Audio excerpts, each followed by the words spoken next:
Good evening, everyone. Good evening from UK and good afternoon wherever you are. Good morning from other parts of the world. It's Eric Amoakwa-Boadu, and today's show is African Art Talks with Eric. I'm so happy to come your way.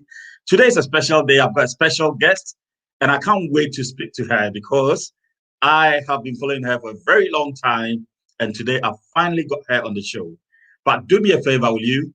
Kindly share the video and invite all your friends to come on board. Let's watch it together. Let's ask the questions together. Let's make sure that we get everything that we can get out of my special guest today. So I'm going to play the intro video again, but do well to share this video as well to all the groups that you belong to and just invite everyone to come on board. So you're welcome. Say hi in the comment section and I'll give you a shout out as well. You're welcome this afternoon.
Hey, welcome back to the show, and I can't wait to get started. But as we usually do, this show is all about education, education, education. We want to learn more about African art. We want to learn more about African artists. We want to also learn more about Africans in the diaspora. But before I get started, what I'm going to do is talk a bit about the Adinkra symbol. Bear with me one moment. Let me get all my mics sorted out. Let me make sure that everybody can hear me. So I'm going to fix one more mic, actually. So let me play the background music again, and I'll fix the light. Bear with me 1 second.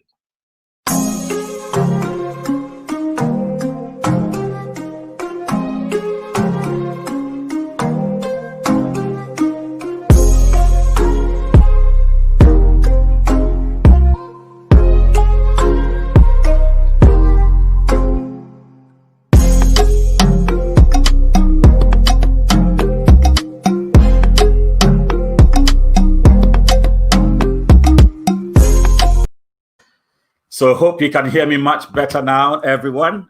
I had to go and get my special mic that I use. So that one is a Blue Ball microphone that I use. And that's a really good mic. I recommend that everybody gets one anyway. Yes, let's get on with today's show. Hope you can all hear me. Give me a thumbs up if you can hear me so that we can carry on. But this should actually make it better. It should make it better. So we usually educate and we talk a bit more about the Adinkra symbols, which I've been talking about every single week. I take one Adinkra symbol and I talk about it. So these are symbols that we've got. It originates from Ghana. There's a king of the Bono region, King Jaman, who invented this one. His name is King Nana Kojo Ajiman Adinkra from the Jaman region of Bono in the Akan, from the Akan people of Ghana. Now, from 1810 to 1820, he designed these symbols and got the people of German to get involved. Nowadays, it's used on various items from t-shirts to earrings to jewelry to pottery to anything that you can find. These brilliant symbols are shown on them, and they are making a lot of people money as well. So why not own it? It originates from Ghana. So let's talk about it. Today, I'm going to choose one of them so that we can educate ourselves on it. And the one that I've chosen for today is called Akokonan. Literally, it means in English, the leg of a hen. But what does it mean? It's an interesting one, isn't it? Look at the shape. It looks like a hen's, the thread on the hen's leg. The full name is called what? Akoko Nan. Akoko in Akan language means the hen. So the leg of the hen. It stands for nurturing and discipline. Nurturing and discipline. Now it signifies the chicken who have these on their legs, but they don't kill with it. Even though it's so sharp, as you can see from the edges of it, it's so sharp and it can be used as a weapon. The chicken doesn't kill the chick or the enemies with it. They rather use them to, look, it represents that even though we as parents can nurture our children, we also have to bring them up in the eye of discipline. So that's why I earlier on said this symbol represents nurturing as well as discipline. As parents, we need to be able to bring our children in exhortation, give them that confidence. But let's not forget that there's the other side of parenthood where we don't need to pamper them, but we need to bring them up in discipline as well. So that is what this symbol means. I told you we've got over 146 symbols, and each one of them has a very wise meaning. The Akan people have so much wisdom to share. And what they've done is they've put it in symbols to make it very simple for people to recognize.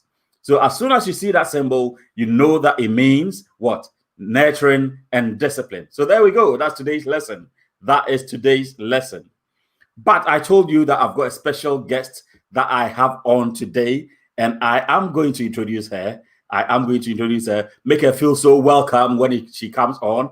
Her name is Anne Blankson-Hemans. Anne Blankson-Hemans. And I'm going to read a short bio of hers before I bring her on. She's a multi-award winning artist and a full member of the Society of Women's Artists. She's been exhibiting her work on a regular basis since 2007, and we'll find out more about that one. Her works have been shown in various TV shows, especially the BBC, on programs like Show Me the Monet, The Big Painting Challenge, and a whole lot more. Her works and her sketches have been shown all around the world, and collectors from the UK, the USA, Japan, China, Australia, and all over the world have collected her work.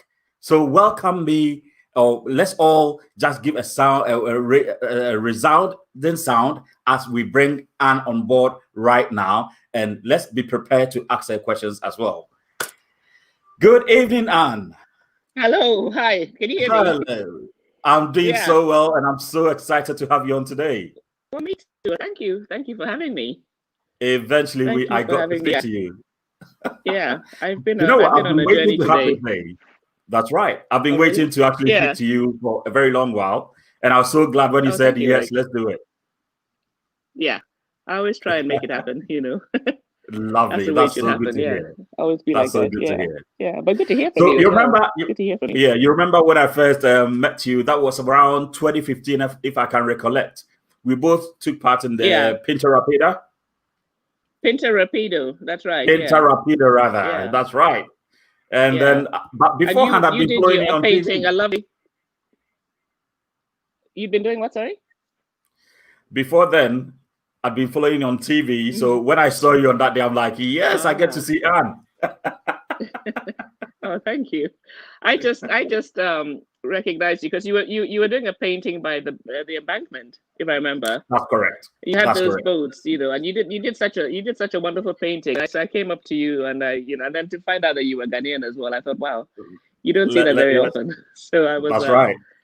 Yeah, I was really pleased to meet you. Yeah. So fast forward 2020, here we are. 2020, we're here just speaking to each other on this show. And today, I just want us to talk about your artwork, your challenges, everything to do with your art, basically, so that others can also learn from it. Okay, that sounds good. Bro. Right. So for those of us Let me just apologize slightly if you can hear. That's all right.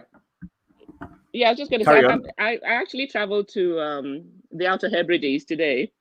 It's very windy here. It's very choppy. We're right by the there's a lock, literally 100 yards down, and it's very windy. So if you can hear any noise, I've tried to find the quietest corner in the room to sit in the house. Yeah, just forgive me if you hear any blowy noises outside. That's perfectly fine. So, audience, if you can hear some noise, then we know that it's from the outskirts of the UK. I love the way you travel around the UK, just doing your bit, and we'll talk about that later in the show as well. Okay. So, for those of us that don't know Anne, I'm just going to ask you, who is Anne? Who is Anne? Okay. Well, Anne, I was born in Ghana, and I've just literally this year celebrated my 60th birthday, so it's a long time ago. Wow. And, amazing. I grew up in Kumasi. I went to school in Kumasi and then went to Achimota School. And when I was 17, my parents were both doctors, but I grew up. My father died when I was 10, and my mom, struggled and put all her 5 children in school, and I went to Achimota School along with 2 of my brothers. And when I was 17, we moved to Accra. And and I spent my 6th form, and then when I went to university, I went to Tech, the University of Science. Oh, did you? You went back to Kumasi? So back to Kumasi, I went. Yeah. That's right. Yeah. So, but I knew my way around, and literally, in those days, in the mid 80s or early 80s, there was a lot of political turmoil in Ghana at the time. That's correct. I did a 4-year. I started a 4-year course, and it took us 5 years to finish because there was a year when the universities were completely closed because of all of these political military coups, and they sent us to do all sorts of things, to work in villages and to fix roads and all that. Then a friend of mine and I escaped and went to Sierra Leone for a few months. All right. Just to get away from stuff, my her brother was the acting ambassador there, and my mom had a friend that she had studied medicine with, Dr. Marcella Davis, and so we went to Sierra Leone. And while we were there, we met up with a few local artists. Okay. And while we were there, we decided, we would just cobble together, do some watercolors, do some sketches, some stuff like that, and put an exhibition together. And so we managed to do that at the British Council in Sierra Leone. So wherever we went, something really good came out of it. That's right. To be a little enterprising, and then we came back and went and finished last year of university. So you mentioned that you started off your education from Kumasi. Were you did you always know that you'd be an artist, even at that early stage? And if I may ask, which school was that on? The secondary school. Well, I went to Achimota School. Sure. From 1 to 6, and in Kumasi I went to my primary school was Rich School. I think the answer to your question is yes. I can't think of a time when I wasn't interested in art. I remember from when I was very, very small. I think the thing that really got me was my older brother was actually, all of my family were good at art. It's just none of them pursued it the way that I did. My older brother was very good at drawing, and he used to copy all of these, in those days when he was a teenager, it was people like James Brown and Otis Redding and all of that, he would sort of draw them.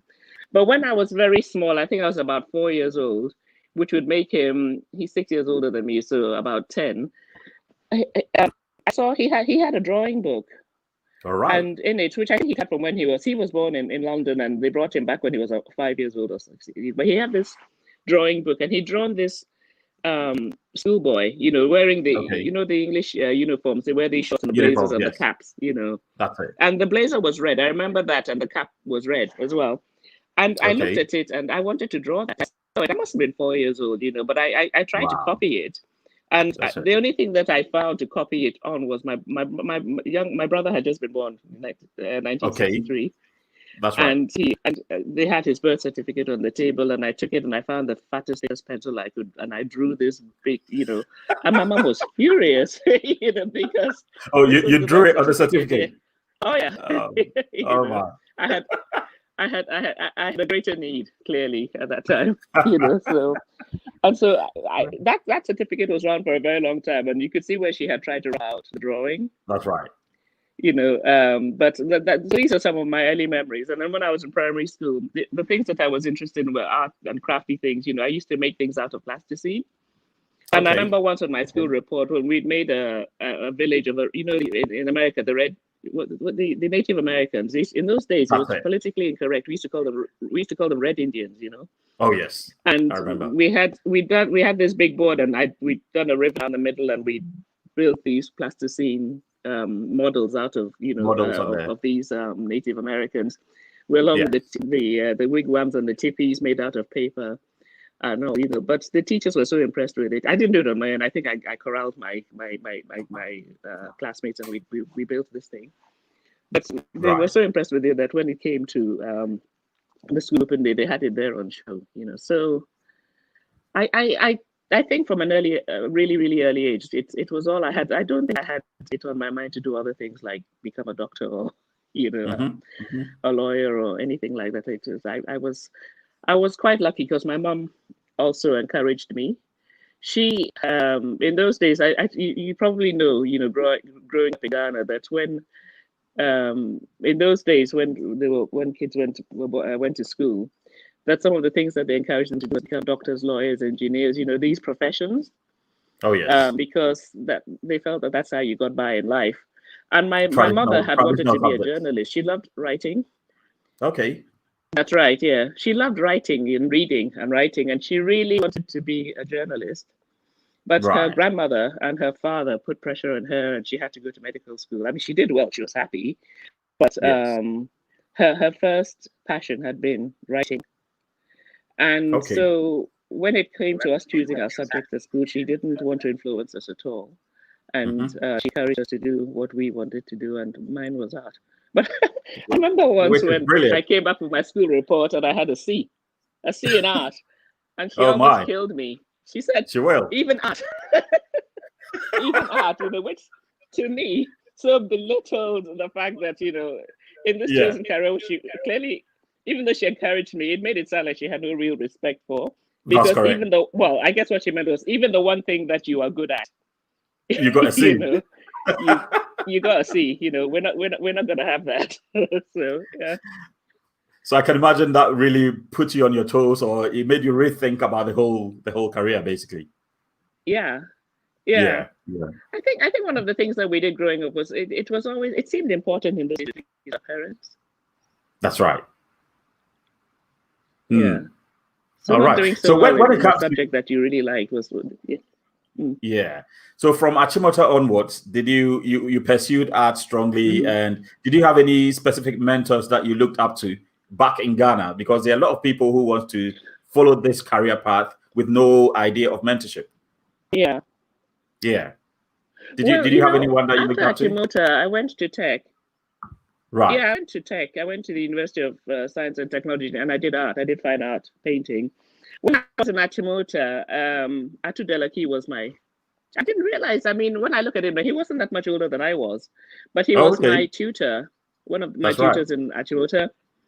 And then when I went to Tech, he was there as well. So he left somewhere between 5th and 6th form. He had gone to teach, and he became a lecturer at Tech. Okay. And he was the one that I most wanted to be like. Yes. He had a passion for art. He used to paint after he'd lectured us. He'd go home and he'd paint in his studio at home, and a few of us, not just me, we'd go and stand and we would watch him painting. He never said a word, but years later he told me how uncomfortable that made him feel. Oh dear. But because he didn't want to discourage us from doing that. He let us, he tolerated it, but he said, not that he didn't like us watching him, but he just felt he was being scrutinized. And so every mark that he made had to be justified. I can imagine.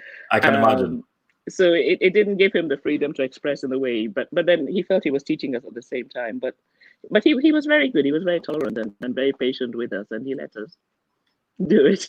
Get on with what you wanted to. Yes. Absolutely, yeah. And then after that, after tech, I came to England, but right. I didn't. I stopped. It's funny, Mr. Delaki said to me, you know what's going to happen? You girls, you women. He said, you get married, you'll have kids, and you'll forget all about art. And I thought, that's never going to happen. But guess what? I came to England, I got married. Say again? I said, that's not helpful at all to say that. But no, you get married and forget. He was being honest, I guess. But I did. I came to England, I got married, I had kids, and for 20 years, I didn't touch a single paintbrush. Oh, my. Wow. So, yeah. So even though you majored in art, seen it you never touched it. For 20 years? No, because when I came to England, everybody said the money was in IT. Yes. And I joined the bandwagon, and I jumped on it, and I wanted to pursue a career in IT. In IT, and I worked in a company called Dr. Solomon's Antivirus. Dr. Solomon's Antivirus, which became McAfee. You've heard of them. They do this antivirus software. That's right. I have. Yes. And I was with them. I mean, I was with them for a long time until eventually they got taken over by a company called Network Associates. And in 2003, I was made redundant. And I decided to go back to my first your first love passion. Yeah, exactly. So I ended up starting my own business called Photo Artistry. I was selling fine art. I was printing fine art prints for artists and photographers. That's right. And the business ran for all of 12 years. But it distracted me from what it was. I thought in running my own business, I would have my own time and be my own freedom boss, and all that. Yes, and I would be able to. But it completely took over my life. Running a business to me isn't. It's not that easy, especially for that. And I know that's so understated. Absolutely, yes. So I've had opportunities. I've gone away from it, and circumstances and opportunities bring me back to it. That's the thing. It's very clear. Yeah. I keep saying it over and over that as an artist, it's like a calling. You can't really run away from it. No matter what, you always keep coming back to it, and it kind of harms you, isn't it? Yeah. In a way. Yeah. But you see, here in England, we have that thing, what we call in Ghana, brabo. You come here. That's right. You got to work. You got to pay the bills, and you have to. And you have to. It's the work that you have to do, and so you find you take a day job. Yes. And the day job unfortunately takes over. It does. Yeah. It does. Let's say hello to a few people who've joined us. Since we are engaging with others, let's just mention a few names and then we'll carry on. I want us to start having a look at your art pieces so that you can talk a bit about each one of them. Currently we've got Atobra, who says that she's your mate, actually. Yeah, we were at school. Class of 77. We rocked. Tell her. Yeah, Motown. Yeah. Amazing. She's in Canada at the moment. Okay, we started and finished this Form 1 and Form 5. Interesting. Yeah. She told me yesterday night that, I know Anne already. Okay, yeah. Lovely. And then I've got my wife, Marie, who says, good afternoon, Anne, and good afternoon, all Hello, viewers. Marie. Yeah. Thank you. And then Tosin from Nigeria. Tosin says, well done, boss. Well, thank you, Tosin. And we've got... Hi, Tosin, yeah. Senior Albert, who says, I salute you, senior and guest. So from Albert as well. Right. And then we've got a few more people on Facebook, Benedicta and everyone else who's joined you. Moses Nitapo. Thank you all for joining this afternoon. We're going to move on to Anne's artwork, and then she'll be talking us through each one of them. I kind of arranged 2 per page. So if you don't mind, we can just talk through them whilst I ask you further questions. Yeah, sure. Right. Okay. Lovely. So have you always sketched? This is the thing. Have you always sketched before you paint, or do you separate your sketching life from your painting life? That's a good question. When I was at Tech, at the university in Ghana, we were very out and sketch and then come back and paint from our sketches. Right. And like I said, I came back here and for about 20 years I didn't paint, and then when I started to paint, I because I was working and trying to at the same time, I almost abandoned sketching in favor of painting from photographic references. And so I did that for a very long time. And you probably see the change in my work, the selection of work that I've sent you. Sketching didn't actually happen until after I did the big painting challenge, because I went in there with such an attitude. I thought I could do everything. I had such a shock. I like that. I had such a shock. Honestly, it brought home a few home truths for me. Right. And then I saw people like Adebanji, who's one of my the people I really look up to. That's right. The addicted sketcher, and I started to sketch, but the sketch, because I hadn't done any drawing or sketching for such a long, they were so poor that I didn't really want to show them to anyone. But I was speaking with, I think it was Adebanji and a few other people. It's like, initially you won't want to, but the more you practice, the better you get. The better you get. Eventually, the more you practice, the more you draw, the more you practice, the more you sketch. Because the whole thing about sketching is that it teaches you to observe.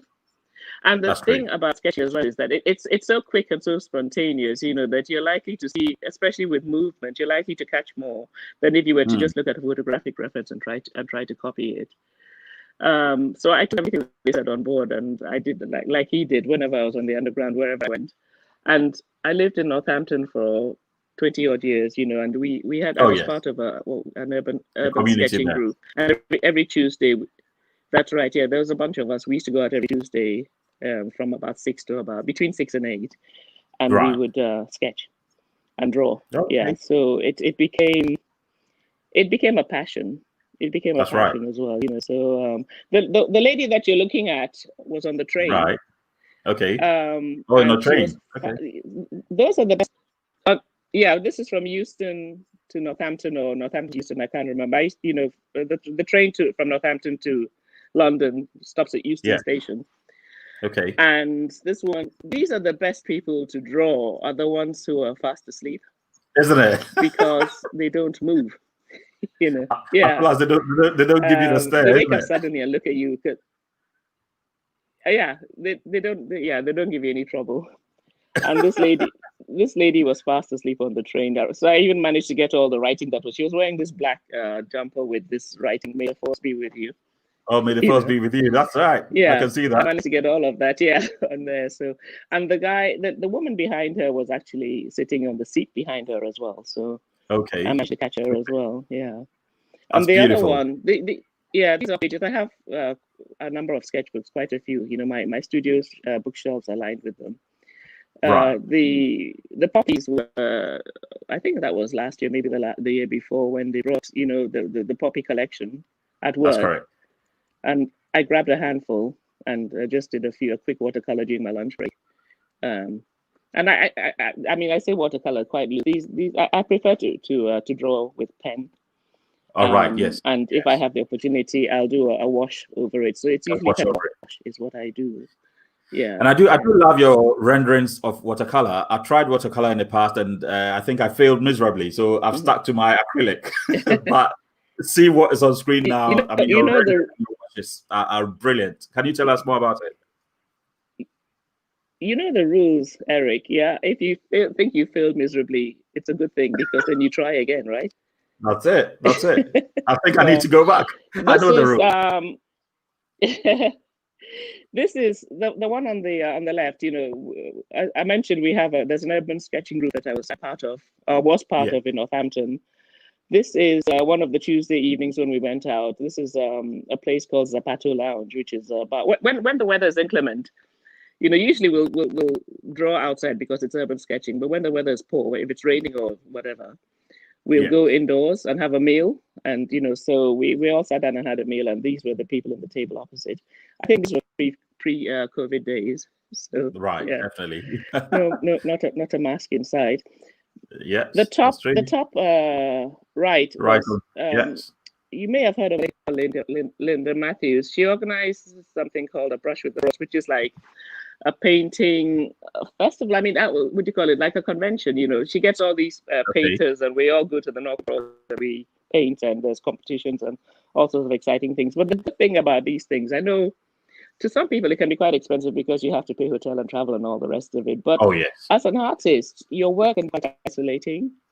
So whenever I have the opportunity, I try and get together with fellow artists. And Linda had organized this thing where in the evening there were demonstrations and workshops, and in the daytime we'd all go out painting. And the top right-hand corner, I was sitting behind all these people, and while somebody was doing a demo, I was doing my own little drawing in the back. You just captured them straight away. Yeah. It captures them really well in the mood. Right. Yeah, this is, as I said, the thing with drawing quickly, one, there's something very spontaneous about it, but because it's in a sketchbook and really you're not doing it for anybody else apart from yourself. True. Yeah. I think you're less inhibited. You're just drawing, and you're completely, it's completely out of mind, as in you're not feeling so self-conscious. When you're outdoors painting and you're standing there with your easel, and other people come and look, it makes you slightly self-conscious, and you feel you need to do a good job because they're looking at it. But with sketching and with drawing, you carry a little sketchbook and you're quietly drawing in one corner, and you're less self-conscious, you're less inhibited and more spontaneous, and that's how these things are cut. So you're able to capture the mood more quickly. I think the apes down below. I was in.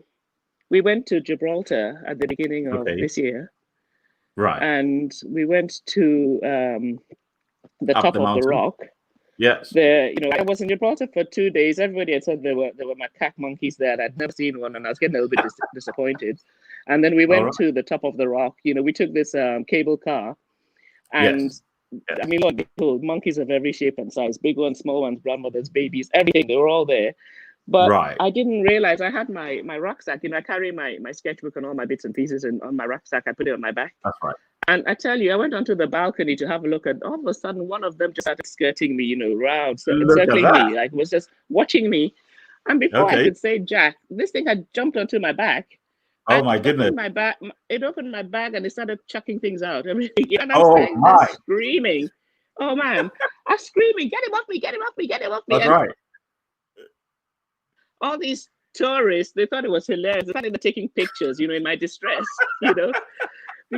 So eventually, they thought it was funny whether I was putting on an act for them or eventually somebody said, take your rucksack off your back. And I did. I took the thing off my back and the monkey jumped off. It jumped off. Shaken. But this was, when I calmed down a bit, I went and managed to stand at a spot and draw this was one grooming. Yeah, that's right. Yeah. All right. So Maria and I were there. 2019, we were there. It's such a beautiful place. I mean, up that rock. Yeah. They've got some every creator that you want to see. Yeah.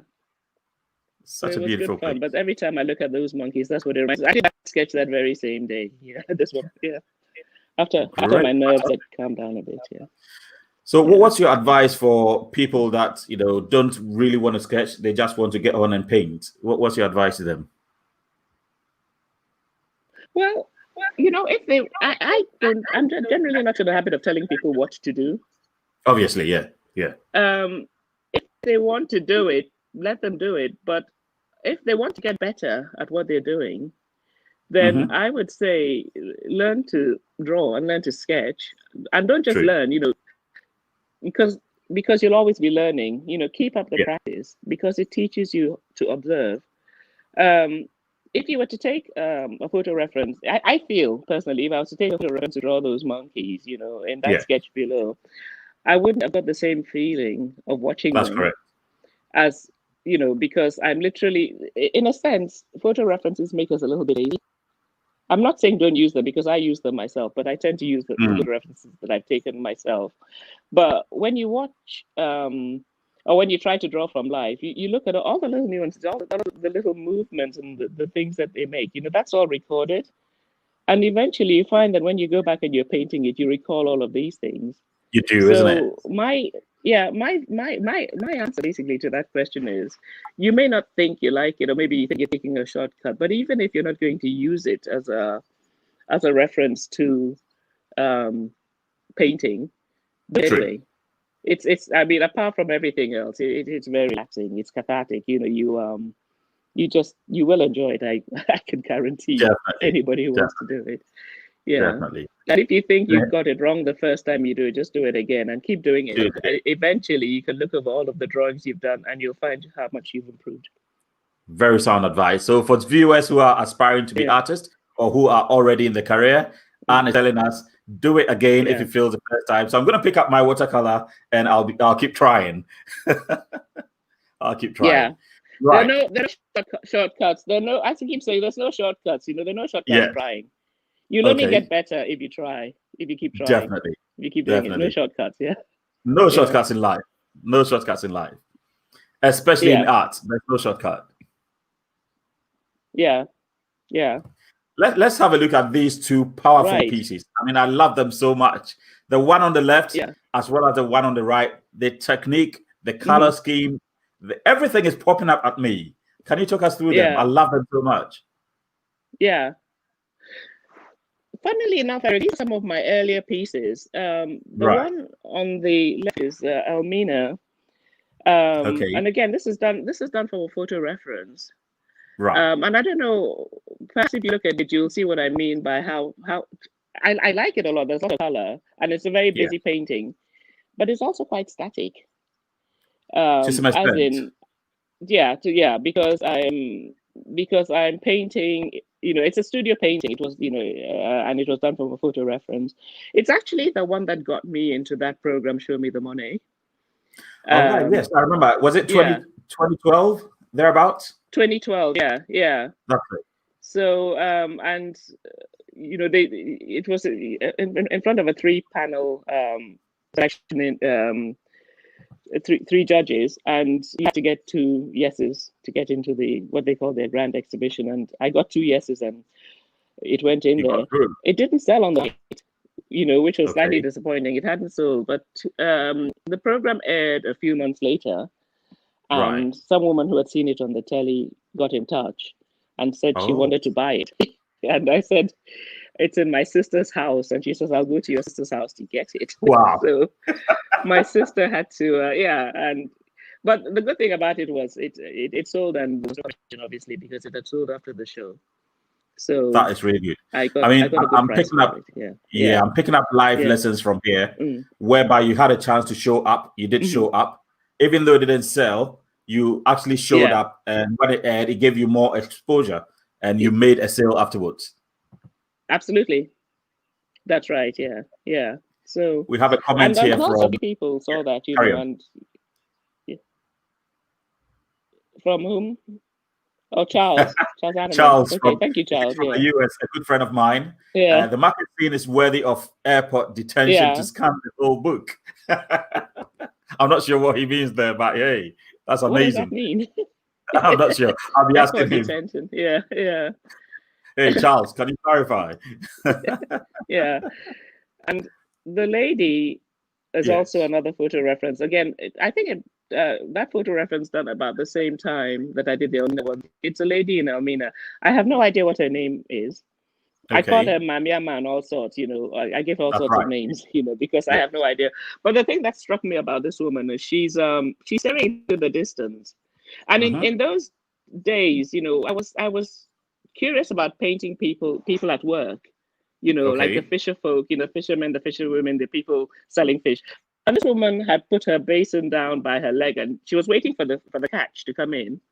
That's right. And she was just staring into the distance, and she was squinting her eyes against the sun. And I just put my camera and grabbed the shot. But at the time, I remember thinking, I wonder what on earth she's got going on in her mind over there. What is she thinking? What's going on? Is she thinking of what she's going to have tonight? Is she thinking about her kids? Is she thinking about what she's going to sell the fish for? There was something that struck me about that one. Yeah. That was also a piece that was going to go into a collection. So, carry on. I think you've captured her spirit so well. You can actually see her smile come through from a distance. You can tell that she's very hopeful. Yes. Thank you. Yeah. It's amazing. This was destined for an exhibition in London, and I put the works out on Facebook, and before the exhibition opened, somebody had snapped it up. So I had to say to him, you can have it, but you'll have to wait until after the show. Otherwise, I'll have no pictures to show. Yeah. That's right. So I'm just going to read comments that are coming through. Charles has just clarified. He says that I'm signing up for the TSA. And if I hear that she's coming to the USA, the detail, if I hear that she's coming to the US, the detail in the scene is so realistic and I feel it's better than picture quality. Wow, that's amazing. So the detail is better than picture quality. All right. Thank you. Yeah. You're welcome. Right. Let's talk about are these early works, because they're saying you've got a technique that comes through your work, your early works. And can you talk us through how you get these? As I get a sense of feeling that the background paint actually shines through. It comes through the rest of the painting. Yeah. If you understand what I mean. That background, it's a technique that I don't quite know how I started, but I paint the backgrounds one color and then I paint on top of it. I think in art it's called imprimatura. You know, when you have a base color background. A base paint. The one on the left is not. It's this year, 2020. I did that. Right. It's one of my paintings from Gibraltar. But again, you see, you can tell the difference between my studio paintings and my outdoor paintings. This is done from a sketch that I did in Gibraltar, but I used a photographic reference. Okay. And it's done with palette knife. It's entirely palette knife. I haven't actually finished it yet, which is why it's not on my. It's not actually been shown yet. I've been gradually working on it. I've been Yeah. So everyone, I showed it first. You have an exclusive view of this one, you know, because it's not actually been shown yet. Anne. It's I started doing it after, because I went to Gibraltar in February and started painting it, and then we went into lockdown. And then, sadly, during lockdown, you know, I was put on furlough and then got made redundant. I had to move from Northampton, which is why I've ended up in the Lake District, you know. But again, you know, to me, there's always a silver lining. Every cloud has a silver lining, and it has a silver lining. I started this painting, but haven't finished it yet. I'm still working on it. So it's a work in progress. So you did mention that you're now in the Lake District. The one on the You're now in the Lake District. That's right. I moved there I live in Cumbria. So, in Cumbria, okay. So you've got the best of scenery for a landscape artist that you can ever get, isn't it? Absolutely, yeah. Which is why I was not at all sad about moving here. I think I was a little sad about the circumstances under which it first happened, but you've got over it. We know, as they say, when life you got to make a gin and tonic, you know.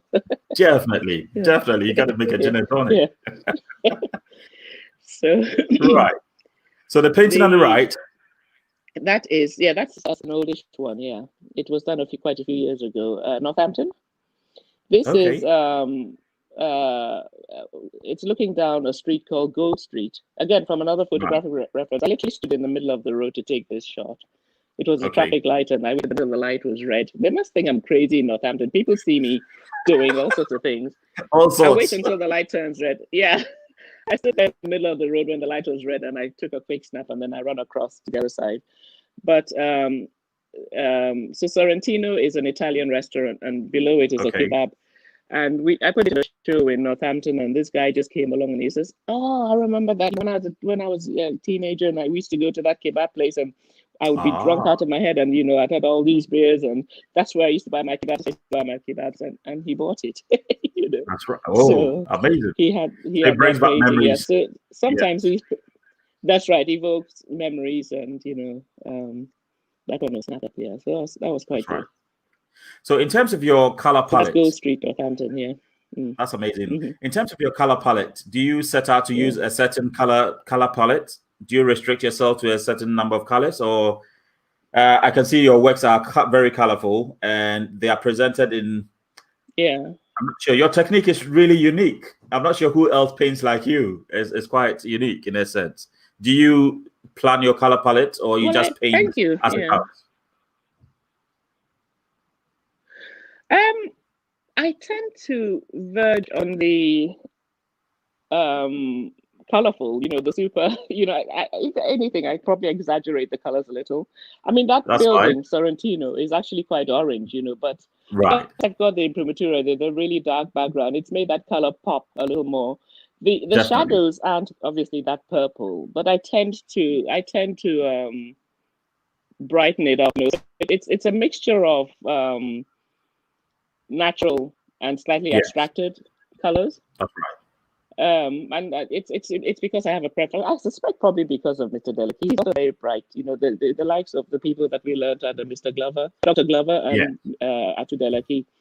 And Atu Delaki, yeah. And I put it down obviously to my cultural background. Ghana is hot. It's hot, colors isn't it? are bright, because everything pops over there. That's right. Our clothing is colorful. Everything is colorful. That's right. Yeah. So I think that's where but from when I was young, I was always attracted to bright things. I think that's Schoolboy with the red blazer that my brother had in his book. I think that's where if I walk into a room, and there are several pictures and some are muted and some are bright, I think I will obviously gravitate to the bright ones. Gravitate towards it. Yeah, it makes sense. Yeah. We've got a question here from Maureen Hanlon. So Maureen says, Anne, Maureen. Hello, Maureen. I know Maureen. Yeah. Oh, you do? Great. So she's asking whether you're planning on producing a book. I think yes is the short answer. I'd love to do that. I haven't I got one in the pipeline at the moment, but yes, is the short answer because I think a lot of these paintings have a story. Yes. And so I'd like to be able to produce the book along with the stories and with the sketches and all of that. Yes, it's on my list of things to do. And then the same from Charles. Charles is saying he agrees with Maureen.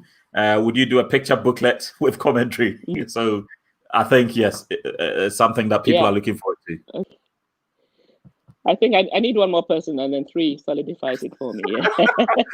I'm going to add to that then. Okay, cool. Yeah.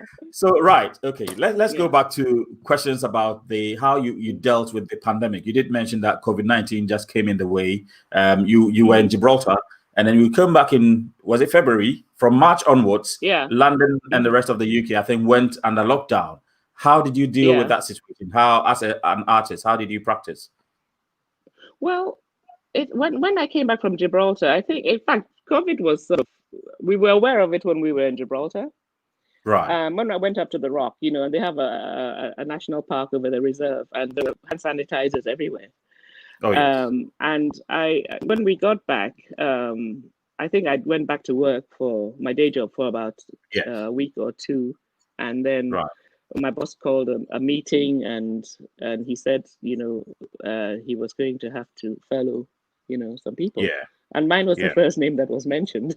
Oh dear. So well, there was. I mean, the very next day, Boris put us all into. Everyone else followed. So there was a mass lockdown. So the whole place, shut down. Yeah. Sadly, I never went back because at the end of July, I was told that my job was at risk.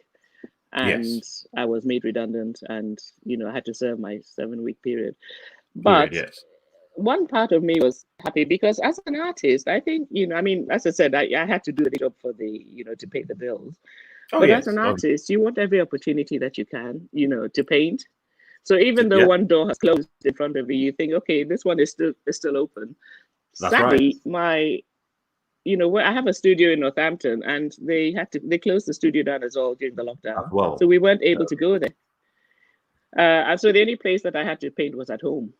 At home, And of course, because we couldn't go out, you could go for short walks and all the rest of it. I found myself doing other things, So I started to paint from my sketches. I started to paint the monkeys and to do some still lifes and that's right. And then thankfully, Sky Arts happened. The Sky Arts every Sunday. I don't know whether you saw every Sunday.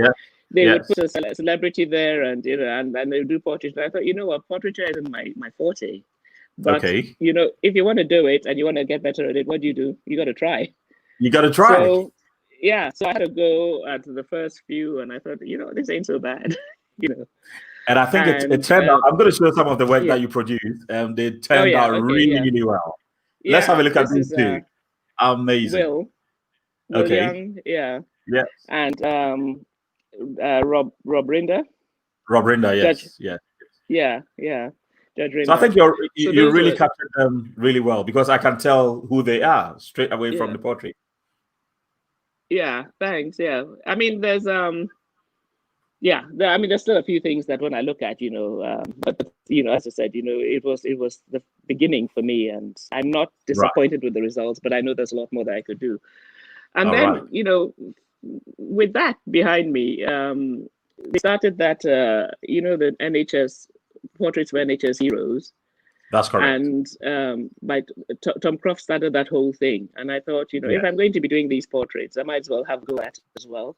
So you put a green sticker on your Instagram and you say, you want your portrait painted for free. And somebody comes along and then you stick a red sticker and say, sorry, and take it. I did that, but I ended up doing 10 of those. 10 of those NHS portraits. Yeah, so that's what kept me going. Let me show some of them, because I've got a few of them here, and we'll talk about each one of them and the experience we had painting through them. So I've put 3 on the screen. Are heroes, and they are amazing paintings. I mean, to paint a portrait with that technique of yours, it's amazing. I mean, I like the way you depict your paintings in terms of the background color still seeping through. I love that. Yeah, thanks. The first one was the very first one that I did. It wasn't a very big one, about 30 centimeters square, but she was one of the first people to respond. The middle one, a lovely young girl. She was only about 17 or 18, if I remember. Her mother sent me the picture. She was called Jodie. Okay. This was July, and she was meant to finish her nursing course in September, but because of COVID, they'd not been called to work. So she actually started working before she graduated. Right. There's something about that picture when her mother sent, her eyes were so tight. I think she was a little bit anxious, because she hadn't. She would be. I mean, talk about baptism of fire. She got thrown in the deep end. That's right. And her mother had arranged for her picture to be painted, and she was going to present it to her. So, yeah. And the third one is actually a classmate of mine, Dr. Nicky Coker. He works at Southend Hospital.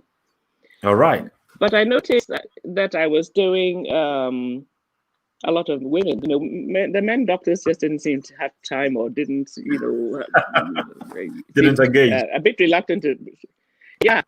So I said to a friend of mine, can you get in touch with Nicky and if he wants his picture taken, the picture painted, and he sent me that one. And again, the thing I like about that one, he's standing there on the threshold of these doors. Oh, yes. And he has his hands on his stomach, and he seems to be in some kind of meditative state. It's like, I'm going in. He's he's a consultant anesthetist, and you're thinking, what's going through his mind? Is he going to be dealing with?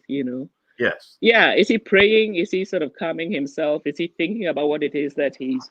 Yeah. I had one. When I paint people, that's what I keep thinking. What's going through your mind? He's standing on the threshold of something. And he's about to walk through the doors, to do whatever it is that he was, yeah. So I was quite what I fascinated can by say that is that one, but that's what kept me busy. You've communicated that message really well as well, because I can tell that he's pensive, he's in a mood, he's ready to go and do something, and that's very well captured as well. Yeah. Right. Let's have a look at this hero of ours as well. This lady. Yeah. There's actually a video to this one which I wanted to send, but I just didn't know how. Alithai, she is a nurse, and I think she's at Amersham Hospital, and she contracted COVID, and she was ill from March all the way through to when, in fact, it took her. She was one of those slow recovery ones, long COVID. Oh my! And I think it was really getting her down. And a friend of hers said, what, if you would paint her picture, it would really cheer her up. Lift her spirits up, yes. It lifted her spirits. I did it, and I sent it, and she sent a video back, which is on my Instagram, But that is amazing. She was breathless when she's unwrapping this thing, and she's like, "Oh my, it's me!" And really, she was chuffed. She loved it. So it was just my little way of helping. I went into lockdown thinking, great, this is an opportunity for me to paint and make lots of money, And then my studio door was shut and I couldn't go in. So I couldn't really do any large paintings. But another opportunity opened, and I was able to take it. In that I learned to get better at portraiture. Yes. So there wasn't any monetary rewards in there for me at all, but the rewards that I've got from seeing these people with their portraits, it's made me so happy. So yeah. And I believe you actually gave them gave them hope with the paintings as well. So you actually made people's life better by painting them as well. Well, I hope so. I mean, some of them were quite emotional, when they received theirs. So yeah, and we did it absolutely. It was just our way of saying thanks. The NHS have been wonderful. My son has severe allergies.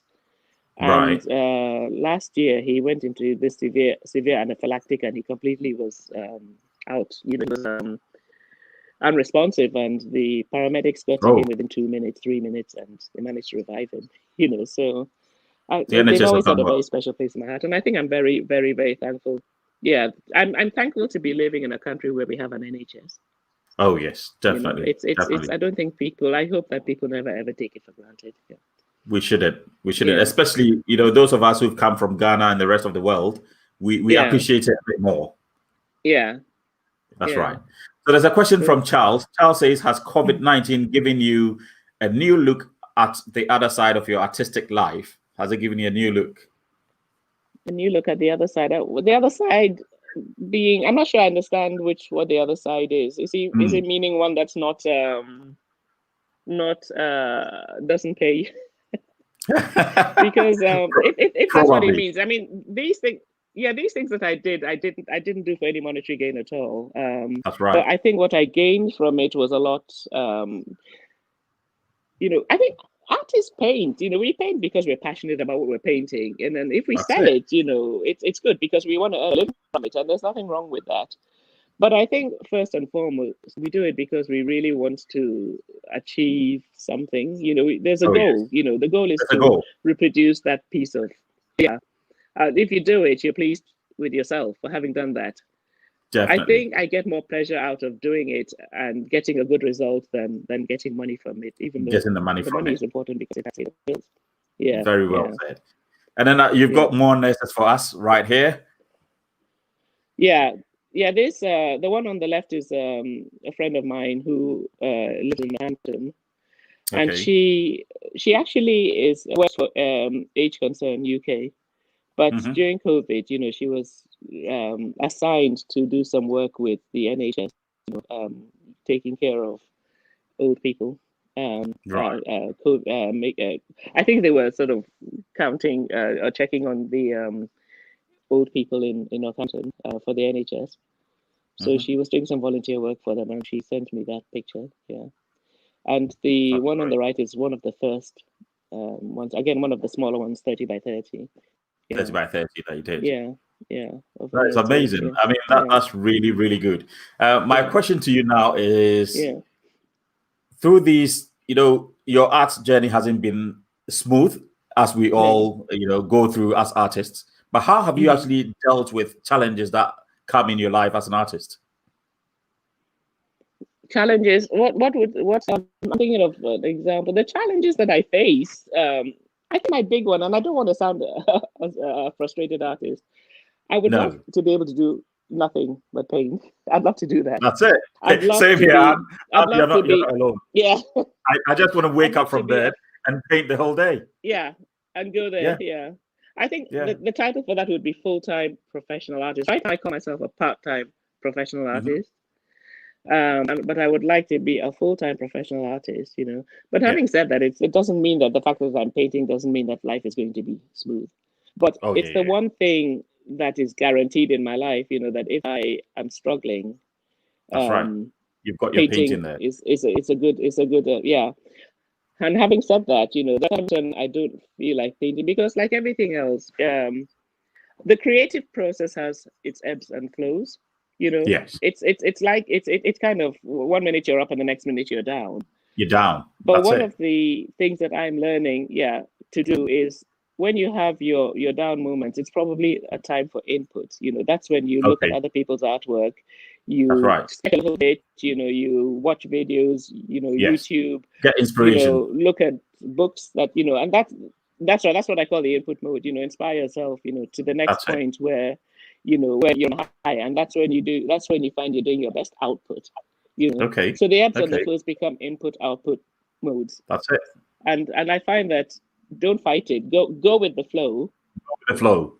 Go with the flow. My one of my big issues was when I was working full time was sometimes my output moments were when I was working and I didn't want to be there because I wanted to be here, And that's sometimes my input moments were when I was working and it didn't matter because you could sort of put, I don't know, audio, your earphones on, and listen to stuff, So that's right. You want to go with the flow, but sometimes the flow when you're at your highest, it's at the most opportune moment, which is why I think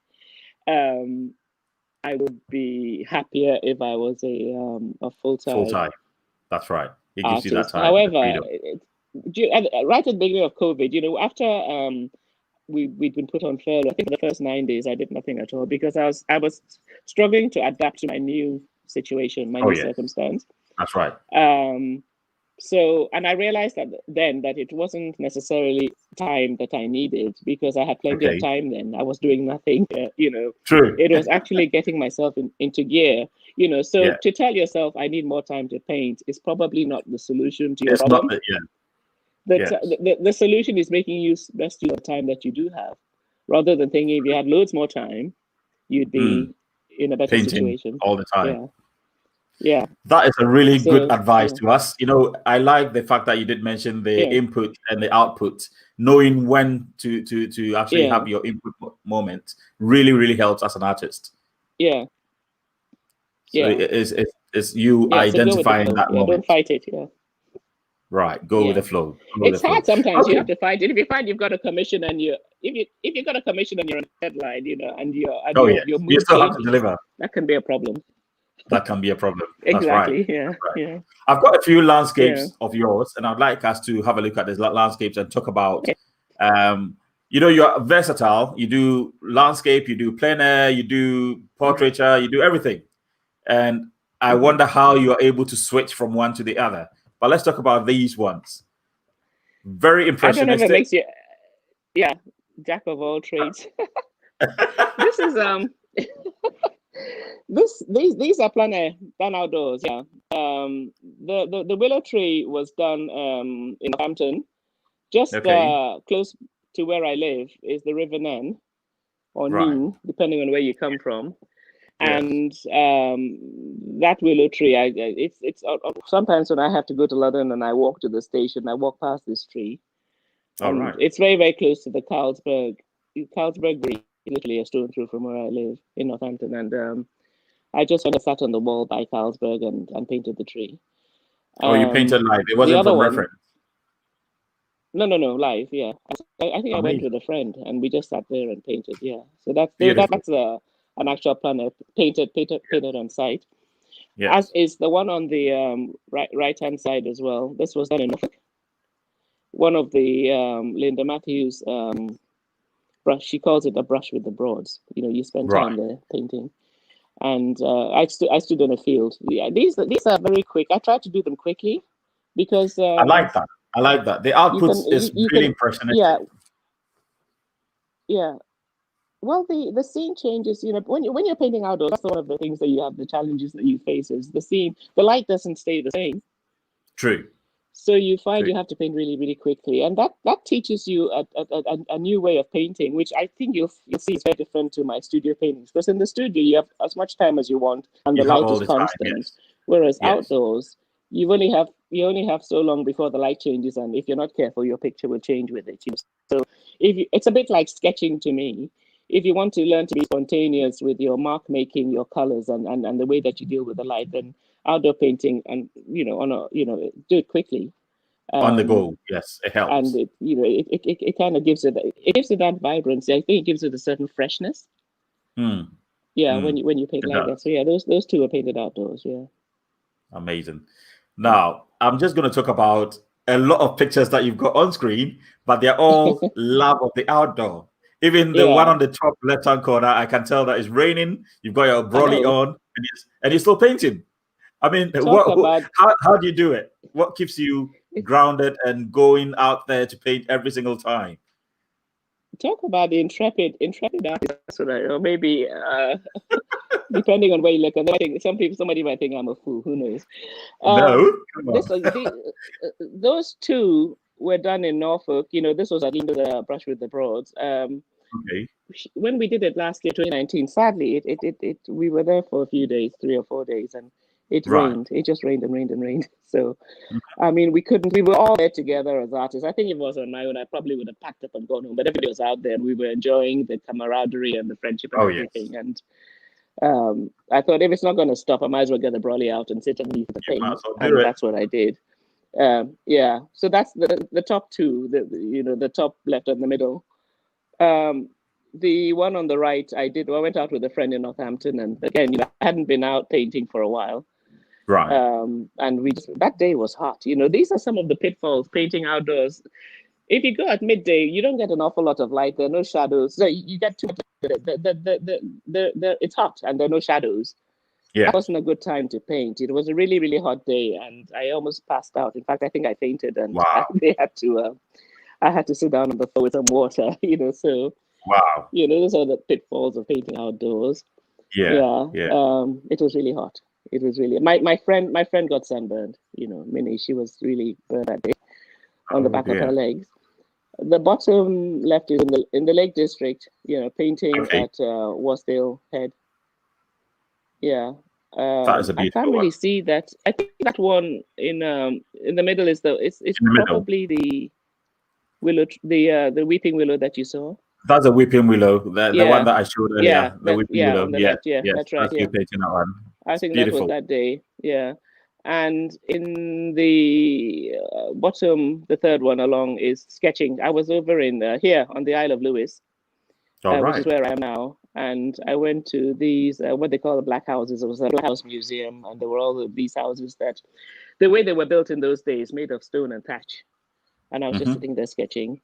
And again, same thing, the Isle of Lewis. We went to a place, I forget what it's called. I'm here now, and I should go there soon. But I was painting outdoors. It's very remote. Nobody, no one in sight. I was just stood there painting. I was able to take a bigger easel and a bigger piece of board, and just sort of paint very, very quickly. But it's Isle of Lewis as well. I'll go to most places and paint. I can imagine. And you believe it, Eric, that even though I paint outdoors, I still have anxieties about painting outdoors. I really have no idea why.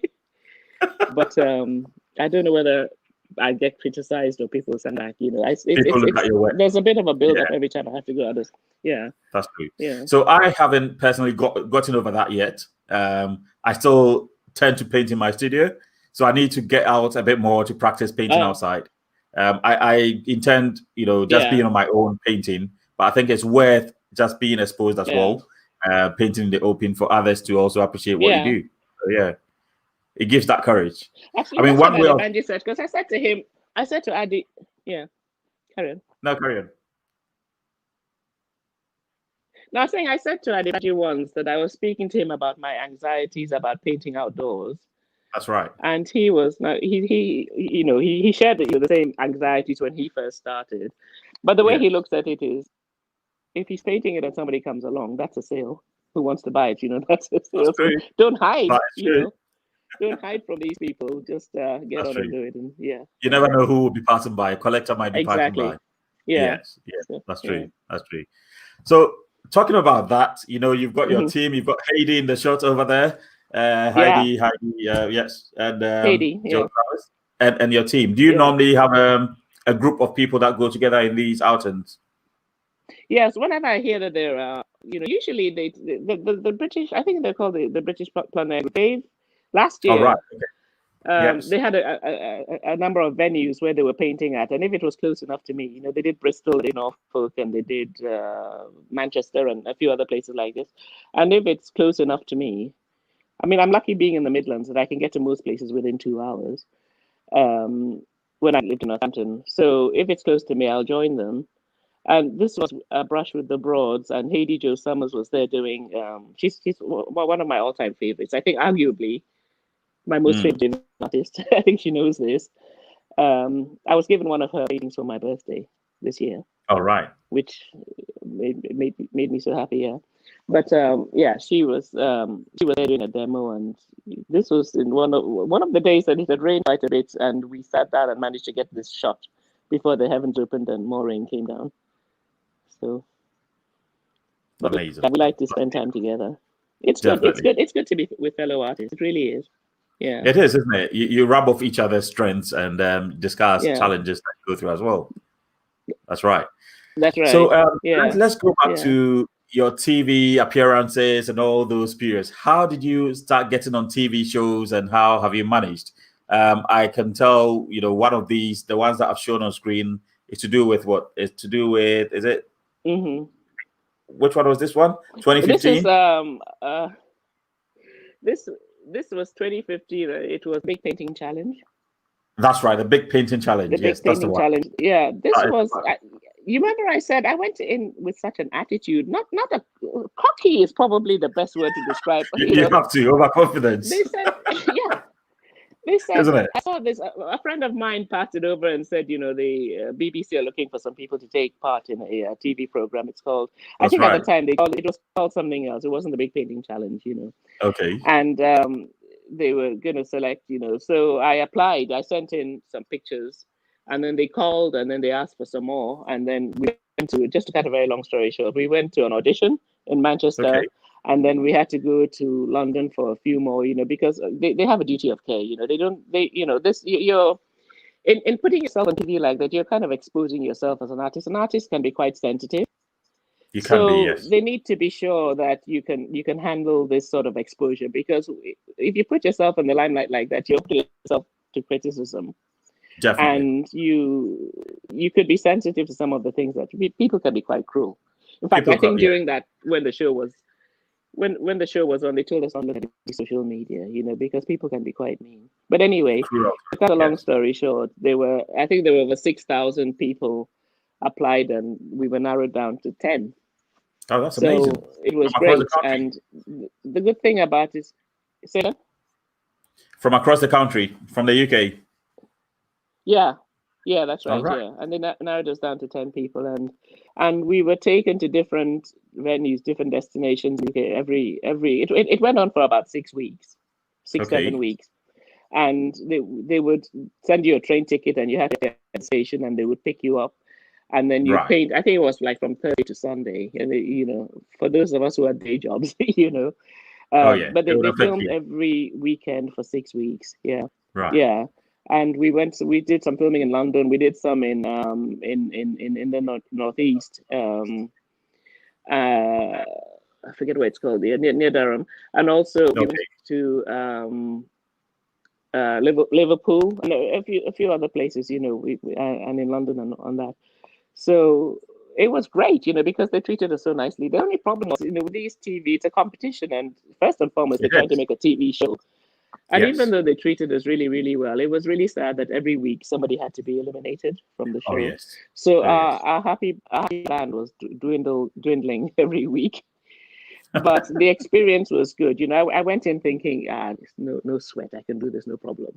And I hadn't done any outdoor painting since I'd left Ghana, like 14 years before, And even in Ghana, I wasn't doing that much outdoor painting, so I had the biggest shock of my life, when I realized how much I struggled, because painting in the studio is so different to painting outdoors. The light is so different, and I just kept struggling more and more and more, and the drawing, and the thing is that they're filming while you're trying to draw, and you've only got so much time, but the fact that the cameraman is standing in front of you, it's right in front of you, your subject, doesn't stop the time, you have to, so it was fun, it was tough, and it was very, very challenging. And I remember, and the thing is that we were also meant to be critiqued. We had Daphne Todd, who was like the bad cop, and we had Lachlan Gowdy, who was like the good cop. And that's right. Daphne used to say some really, really tough things, but I mean, she is a really lovely woman. But obviously, they were making TV,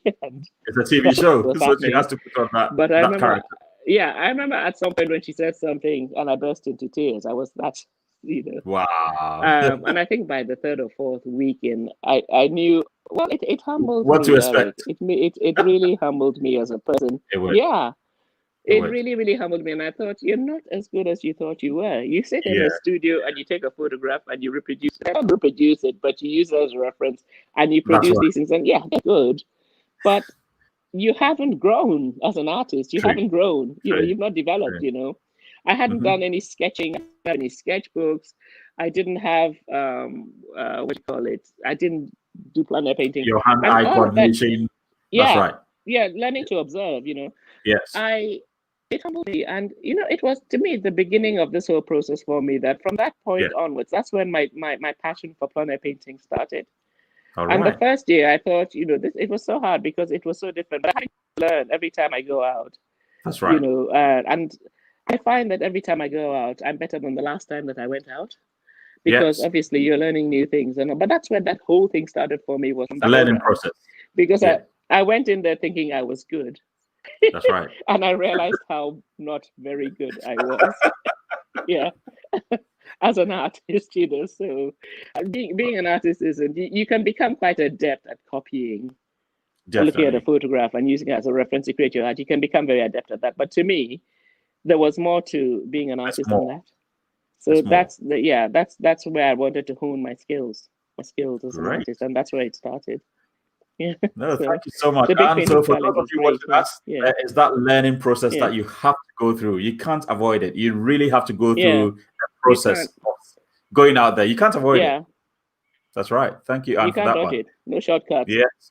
Yes. So I'm going to show one more picture, and I'll ask my question. So, how do you see yourself now when you're exhibiting in most of the prestigious places, the Mall Gallery, on TV, everywhere?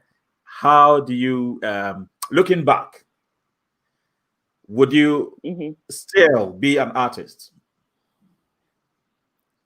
Oh, what would you tell you? Without a doubt. If I came back, in another life. Say again?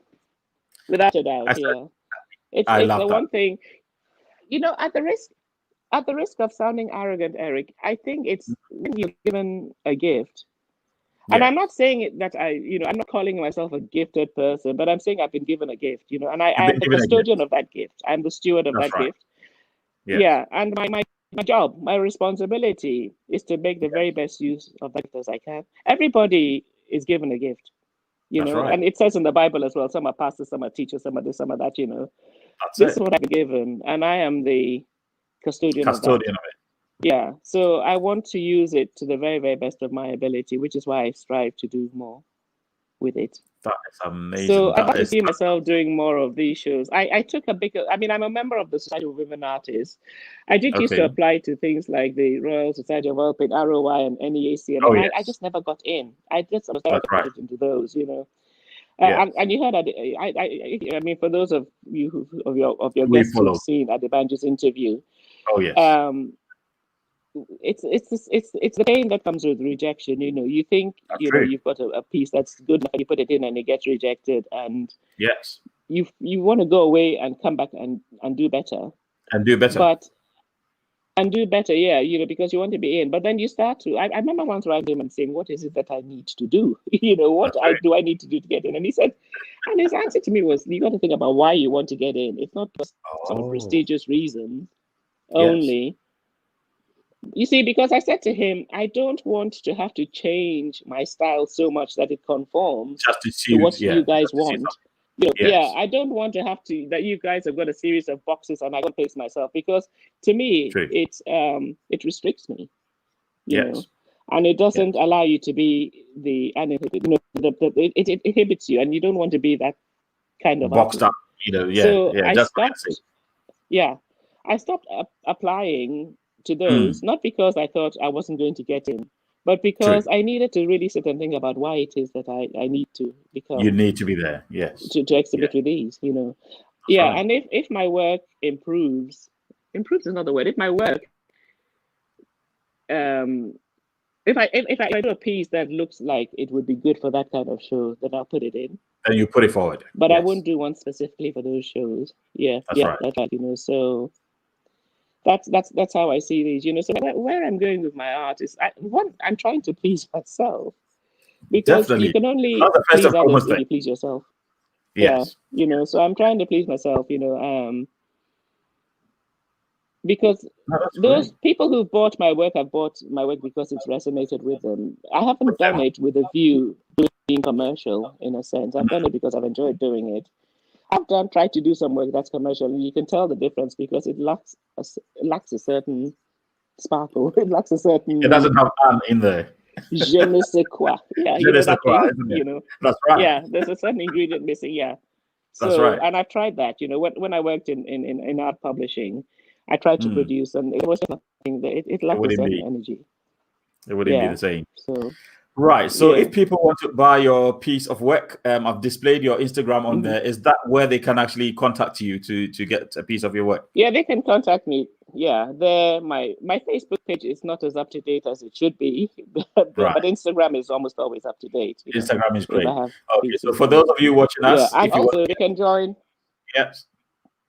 Join my mailing list, because those on my mailing list get to see pieces first. Great. So if they go to your website. If they go to your website, they'll be able to actually join your mailing list from there. Yeah. Okay, great. Let me take your website details. Let me put it on screen. Is it www. ANNE. Okay. EH. Hyphen. Art. Yeah. Hyphen art. All right. .com. Yeah. .com. So I tried to make it simple, because Blankson-Hemans, it's a lovely name, but it's long. Yeah. That's the one. Untitled.com. Thank you. Yeah. Lovely. Yeah. So everyone, please go on this website and subscribe to her mailing list so that you can get to know what's coming up next, and you can get to see the beautiful pieces that she's got on there. I went there to have a look, and you've got some brilliant pieces on there, which every collector will be happy to collect. Thank you. So thank you so much, Anne. It's been so much of a pleasure this evening. I've really enjoyed the conversation, and I've taken away a lot of nuggets to go by in life. Thank you so much. Absolutely, my pleasure. Thank you. I appreciate this. Thank you so much. Thanks so much. Bye. Thank you to the viewers. Anne is saying goodbye to you, and we'll have bye everyone, and thanks for joining in. Yeah. Thank you. Bye-bye. Thank you. Bye-bye. So go to this website and get a lot of Anne's work over there, and make sure that you do follow her on Instagram as well. The link is what I put there earlier on. We are going to come back your way next week, but don't forget, it's always about African art, where we educate, educate, educate. So thank you so much, and God bless you. See you next week. Bye-bye.